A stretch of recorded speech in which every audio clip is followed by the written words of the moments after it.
Bachelor fans, it's Susan Trombetti again from exclusivematchmaking.net, bringing you a recap from last night's Bachelor. So last night's Bachelor followed the normal format, not all the viewing parties, thank God. We had 2 group dates and 1 one-on-one date.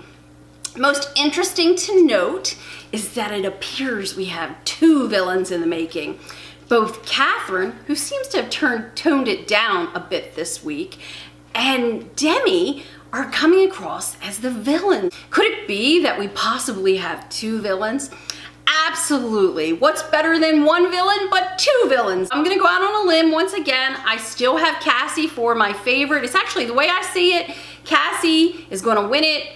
Hannah G is gonna come in second, and Miss North Carolina, Kaylin, is gonna be number 3. I still don't have a clear view as to who's gonna come in the top 4th position there, but those are my picks. But let's talk about the first group date. It was hilarious. We had Nick Offerman and Megan Mullally. What's better than Karen from Will and Grace? I mean, after all, she makes that show, right? So she made that segment. It was a segment of talking about first.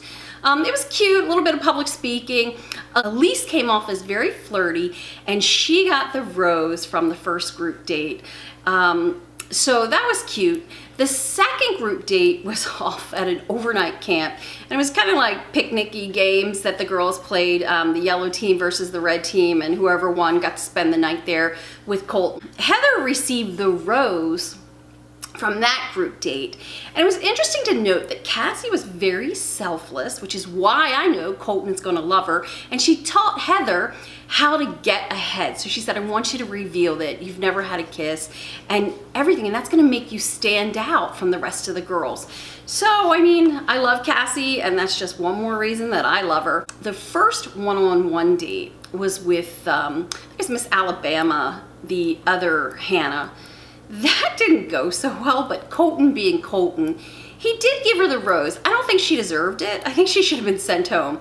But she apparently had trouble opening up, and she could only toast to her birthday. She couldn't think of anything else when put on the spot. A little bit of drama between her and Miss North Carolina. She talked about how she has a whole different side to her. Last night, at the end of the cocktail party, we had our traditional rose ceremony. Lots of people received roses. I can't remember all of them, but obviously my top picks did. Cassie received a rose, Kaylin received a rose, Hannah G received a rose, Tracy received a rose. She was worried about not getting one. Catherine, the villain, received a rose. Of course, Demi received a rose. Courtney, Oneka, Tashia, and several more. Nothing surprising here about who received roses. I'll actually put it in my little recap, all the people that did get roses, so you'll see. The people that got time with him, I think, did get roses. The people that you didn't see too much airtime with on TV didn't get roses, and they went home. I don't think they stood much of a chance, I mean, if you don't spend time with them.